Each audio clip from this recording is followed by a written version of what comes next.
ভয় ভাবি সুধিহে যদি তাৰমানে কি কৰিব পাৰিবি চাই ল'ম এবাৰ আহিবি ঘৰৰ ভিতৰত এনেধৰণৰ দিয়ে আৰু এচিড ঢালি দিয়াৰ কথা কয় এচিড ঢালি দিব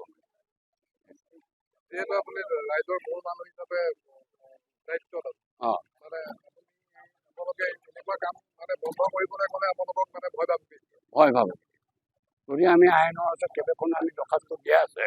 সেই দৰ্খাস্ত তেখেতসকলে গ্ৰাহ্য কৰা নাই ইয়াৰ আগতো এবাৰ তেনেকৈ আমি দিয়াৰ পিছতো আমি ৰূপক শৰ্মাৰ পৰা আমি লিখাই পেলাই এবাৰ তেনেকুৱা এটা অপাৰেশ্যন এটা কৰাইছোঁ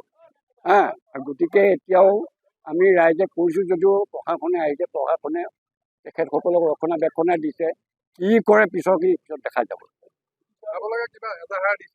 আমি দিয়া আছে এইবিলাক কোনো কাম নকৰে আমি ৰূপক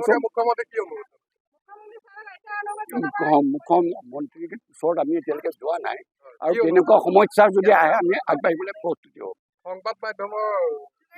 যোগেদি আপুনি কি অনুৰোধ জনাব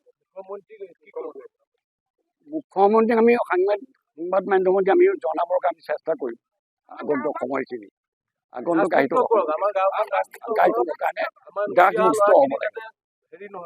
আৰু এইটো আমি বিধায়ক আমাৰ সদৰৰ আমি সকলোকে আমি জনাইছোঁ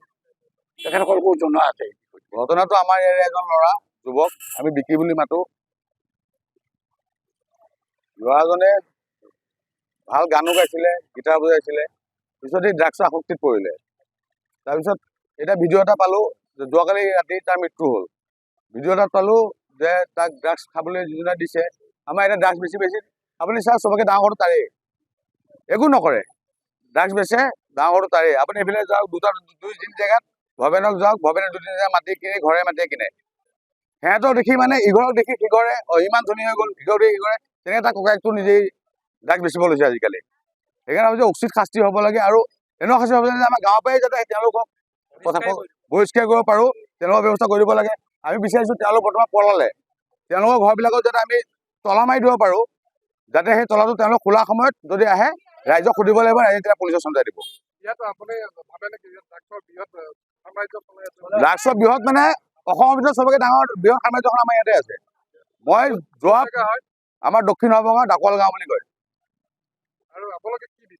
এই বিচাৰ তেওঁলোকক উচিত শাস্তি পাব লাগে আৰু আমাৰ গাঁওখন ড্ৰাগছমুক্ত হ'ব লাগে যাতে এনেকুৱা শাস্তি পাব লাগে যাতে পিছৰ তেওঁলোকে যাতে ড্ৰাগছ বেচিবলৈ সাহস নকৰে আৰু এটা কলীয়া ভৱেন ৰাজা মুনীন্দ্ৰ এইফালে কোন আৰু টুনা বুবুলা লোৱা এই বহুত আৰু তেনেকুৱা তাৰমানে ইটোক দেখি সিটোৱে সিটোক দেখি সিটোৱে ইটো দেখি ই ধনী হৈ গ'ল ময়ো বেচোঁ আৰু ভয় নাইকিয়া হৈ গ'ল সিহঁতৰ কাৰো প্ৰতি ভয় নকৰে আৰু এতিয়া আপুনি এইটো ৰাস্তাত ৰাতিটো আহিবলৈ ভয় মই পৰহিদিনাখন এটা ল'ৰাক কিবা এটা কওঁতেই সি মোক কৈছে তোক য'তে পাম ত'তে মাৰিম এইজন মানুহক এজন আমাৰ গাঁৱৰ সভাপতি তেওঁক কয় গাত এচিড ঢালি দিব তাৰমানে ভয় বান্ধি নাই তাৰ মেইন কথা তেওঁলোকৰ পুলিচলৈ ভয় নাই প্ৰশাসনলৈ ভয় নাই আৰু ধৰি নিয়ে এৰি দিয়ে তেওঁক কয় যে পইচা দিলোঁ আৰু পইচা থাকিলে কি লাগে পিছদিনাখন আৰু ডবল বেপাৰ কৰা আৰম্ভ কৰি দিয়ে আমি ৰাইজৰ ফালৰ পৰা আজিলৈকে বহুতবাৰ লৈছোঁ তেওঁলোকৰ নামঘৰত শপত খুৱাইছোঁ লিখিত লৈছোঁ তাৰপিছত আমি তেওঁলোকক এতিয়া এঘৰীয়া কৰিলোঁ তেওঁলোকৰ ঘৰৰ মানুহ মৰিলেও নাযাওঁ আমি এঘৰীয়া কৰিলোঁ তথাপিও তেওঁলোকৰ লাজ নাই যিজন ভৱেন নামৰ মৰিলে ড্ৰাগছ বেচে তাৰ ল'ৰাটো আজি 1 মাহ 1.5 মাহ হৈছে মৰিছে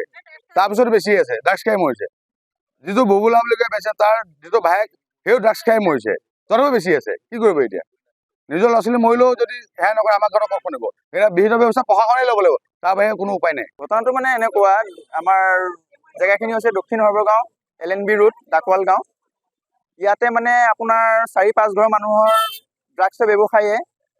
আজিৰ তাৰিখত আমাৰ এটা ল'ৰা আমাৰ হাতৰ পৰা গুচি গ'ল সিহঁতি মানে ড্ৰাগছ দিওঁতে আৰু এই ড্ৰাগছ দি পেলাই তেওঁলোকে এটা এটাকৈ ল'ৰা আমাৰ ঢুকাই গৈ আছে তেওঁলোকক আমি যেতিয়া ক'বলৈ যাওঁ তেওঁলোকে আমাক দা কোঠাৰ লৈ খেদি অলৰেডি আজিও খেদি আছে ল'ৰাটো মৰি গ'ল তেওঁ আজিও খেদি আহিছে দা লৈ পেলাই আমাক আৰু আপোনালোকক ভিডিঅ' ফুটেজো দিব পাৰোঁ তাতে দা লৈ খেদি আহিছে মানে এই বস্তুটো মানে প্ৰশাসন এতিয়া আহিছে প্ৰশাসনৰ লোক আহিছে তেওঁলোকে কি ব্যৱস্থা কৰে ইয়াতে কেইঘৰ মানে কৰি আছে আপোনাৰ মহেন্দ্ৰ মুদৈ ঘৈণীয়েক আছে ঘৈণীয়েকৰ নামটো কি আছিলে ৰেখা মুদৈ নহয় আমাৰ কলীয়া ঘৈণীয়েকৰ নাম ৰেণু মুদৈ আৰু লোৱা মুদৈ, ঘনীয়ে গৈছে মমতা মুদৈ, আৰু হৈছে ৰাজা দাস, ঘনীয়ে গৈছে জয়ন্তী দাস, আকৌ ভৱেন দাস, তাৰ ল'ৰা পাপু দাস, তাৰ ঘনীয়েকৰ নামবোৰ মই নাজানো বাৰু। তেওঁ আকৌ ডাঙৰাই দাস, তেওঁৰ ল'ৰা কিবা বুবুলা দাস বুলি জানো আমি। এওঁলোকে মানে ইয়াতে টুনা দাস আৰু ৰমৰমীয়া বেহা পুলিচ থকা অৱস্থাতে আমি অলৰেডি 3জন পুলিচে দেখিছে, বেজী সহ পাইছে। বেজী সহ আমি 3জন ধৰি পুলিচক দিছো, আৰু বাকী 2জন পলাই দিলে, 2জনক খালি ধৰিলে পুলিচে, বাকী 2জন পলাই দিলে। আজি যোৱাকালি ৰাতি আপোনাৰ 10টা বজাত যিজন ল'ৰা মৰিছে তেওঁৰ আচল নাম হৈছে জয়ন্ত দাস ওৰফে বিকি দাস। কিহৰ ফলত মৰিবলগীয়া আছে মানে সি বেজী মাৰে, ড্ৰাগছৰ বেজী মাৰে। বয়স আপোনাৰ মোটামুটি 28 বছৰমান বয়স হ'ব। সি বিয়া পাতা আজি 6 মাহ হৈছে, তাৰ। আমাৰ হাতত এটা ভিডিঅ' আহি পৰিছে, হয় হয়, মানে ড্ৰাগছৰ কাৰণে গান গাব, ল'ৰাটোৱে গান গায় নেকি? ল'ৰাটোৱে ভাল গান গায়, ভাল গীটাৰ বজায়। মানে ড্ৰাগছৰ কাৰণে তাক গান গাবলৈ দিয়ে। সি মানে যেতিয়া তাৰ পইচা নাথাকে যদি বেপাৰী ওচৰলৈ যায়, তেতিয়া কি কৰিব, যে বেপাৰীক যে কৰিব লাগে বাকী দিয়ক বা কিবা দিয়ক। এই কলিয়া দাস, যিটো আপুনি ভিডিঅ' পাইছেই চাগে, কলিয়া দাসে কয় যে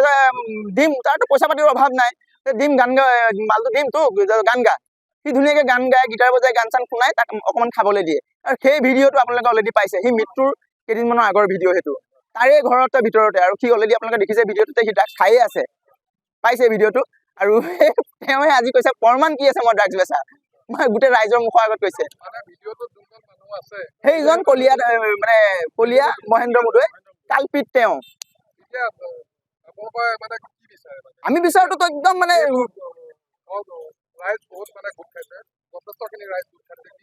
গোটেই ৰাইজে বিচাৰে তেওঁ একদম যে উচিত যিটো শাস্তি হয়, মানে এনেকুৱা শাস্তি হওক যেন দ্বিতীয়বাৰ ইয়াত ড্ৰাগছ বেচিবলৈ আৰু মানে নাইকিয়া হ'ব লাগে। ইয়াৰ পৰা আমাৰ ইয়াৰ পৰা ড্ৰাগছৰ মানে কোনো প্ৰভাৱে নাইকিয়া হ'ব লাগে। আৰু বিক্ৰী কৰা মানে আকৌ আহিব, আকৌ বেচিব, তেনেকুৱা নহ'ব। সেইটো কাৰণে এনেকুৱা ব্যৱস্থা ল'ব লাগে, যিটো ব্যৱস্থাই সি একদম উচিত শাস্তি পায় প্ৰশাসনৰ পৰা। যিকোনো খবৰৰ বাবে যোগাযোগ কৰক 7099017330 লগতে 7099017110 নম্বৰত।